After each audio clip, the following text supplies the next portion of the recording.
បងខំជាងគេដែលធ្វើឲ្យបាត់បង់អូនបងខឹង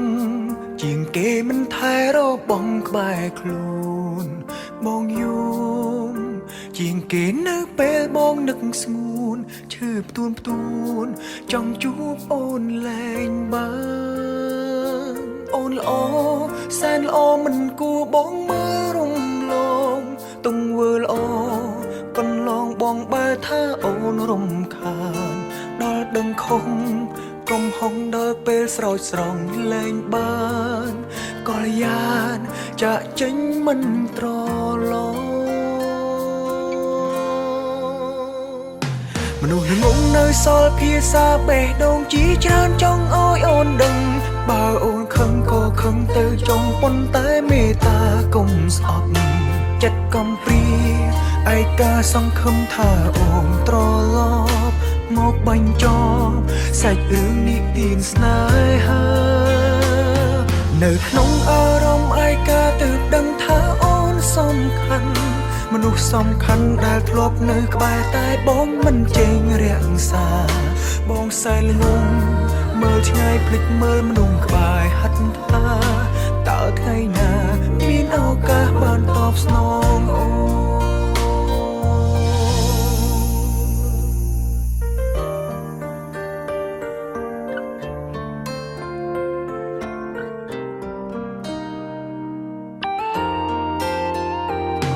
បងខំជាងគេដែលធ្វើឲ្យបាត់បង់អូនបងខឹងជាងគេមិនថែរកបងក្បែរខ្លួនបងយំជាងគេនៅពេលបងនឹកស្ងួនឈឺផ្ទួនចង់ជួបអូនលែងបានអូនល្អសែនល្អមិនគួរបងមើលរំលងទង្វើល្អកន្លងបងបើថាអូនរំខានដល់ដឹងខំ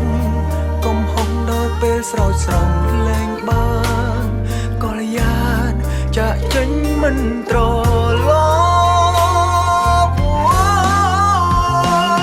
មនុស្សងងនៅសល់ភាសាបេះដូងជីច្រើនចង់ឲ្យអូនដឹងបើអូនខឹងក៏ខឹងទៅចង់ប៉ុន្តែមេត្តាកុំស្អប់ចិត្តកំព្រាឯកាសង្ឃឹមថាអូនត្រឡ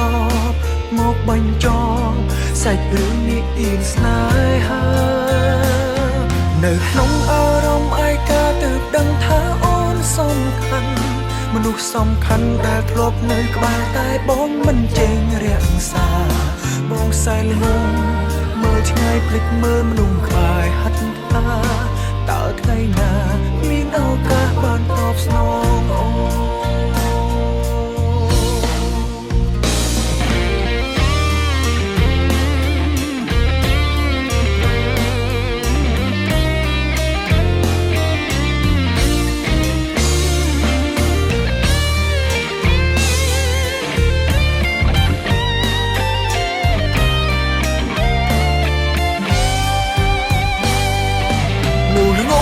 សល់ភាសាបេះដូងជីច្រើនចង់ឲ្យអូនដឹងបើអូនខឹងក៏ខឹងទៅចង់ប៉ុន្តែមេត្តាកុំស្អប់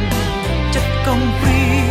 ឯកាសង្ឃឹមថាអូនត្រឡប់មកបញ្ចប់សាច់រឿងនិទានស្នេហានៅក្នុងអារម្មណ៍ឯកាទើបដឹងថាអូនសំខាន់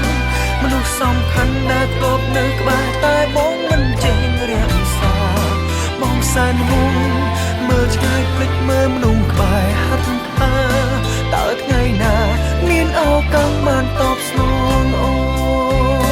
បងសែនងងមើលឆ្ងាយភ្លេចមើលមនុស្សក្បែរហិតថាតើថ្ងៃណាមានឱកាសបានតបស្នង